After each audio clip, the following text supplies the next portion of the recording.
কলকাতায় এসেছে আমার মায়ের বোন। বললাম তো পারপাস কোর্টে আসার জন্য। আচ্ছা, মুখ্যমন্ত্রী আজকেও আপনার মুর্শিদাবাদে গিয়ে বলেছে যে আপনাদেরকে জোর করে নিয়ে আসছি। না, কোনো জোর করে নয়, আমাদের মা, দিদি, বৌদি স্বইচ্ছায় কলকাতায় এসেছে কোর্টে, হাইকোর্টে কেস করার জন্য। মানে এই যে এখানে যে রয়েছেন সেটাও আপনারা স্বইচ্ছা? এখানে তো আমি এনেছি, ওখানে আক্রান্ত হয়েছে বলে। রাজ্যের বিরোধী দলনেতা মানে কি? বিরোধী দলনেতা মানে পশ্চিমবঙ্গ সরকার এবং সরকারি দল দ্বারা আর জেহাদিদের দ্বারা যে আক্রান্ত হবে তার পাশে দাঁড়াবো। কালকে ঘটনার পরে এই ভাইকে, চন্দন দাসের ভাই এবং হরগোবিন্দ দাসের পুত্র, একে তুলে নিয়ে যায় গেস্ট হাউসে। এই অবস্থা, আমি আমার এখানে রেন্টাল হাউসে ওদেরকে তুলে নিই। কালকে এখানে এমএলএ অশোক দিন্দা, জাতীয় মহিলা কমিশনের সদস্য অর্চনা মজুমদাররা পাহারা দিয়েছে সারা রাত্রি। আজকেও দুজন এমএলএ এদেরকে পাহারা দেবে। পাহারা দেওয়া মানে নিরাপত্তার জন্য, পুলিশের হাত থেকে এবং এদের হাত থেকে বাঁচানোর জন্য।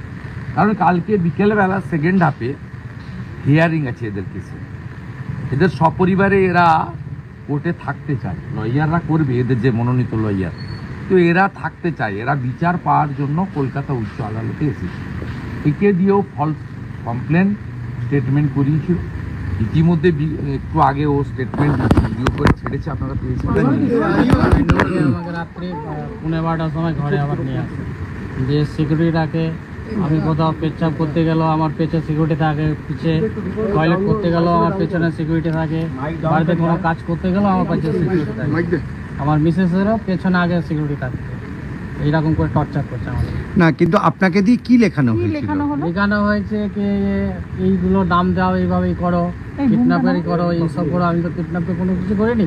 ওরা আমার মায়ের স্বইচ্ছায় এসেছে কলকাতায় হাইকোর্টে কেস করার জন্য। তারিখের খুন এনার বাবা এবং দাদাকে এরা প্রথমে পুলিশের কাছে 9 জনের নামে এফআইআর করে। 2-3 জন অ্যারেস্ট হওয়ার সত্ত্বেও বাকিরা অ্যারেস্ট হয়নি, এবং যে বিপুল পরিমাণ ক্ষয়ক্ষতি হয়েছে যা নিজে আমি চোখে দেখে এসেছি, তার ক্ষতিপূরণও হয়নি। এরা মূলত বিচার চান।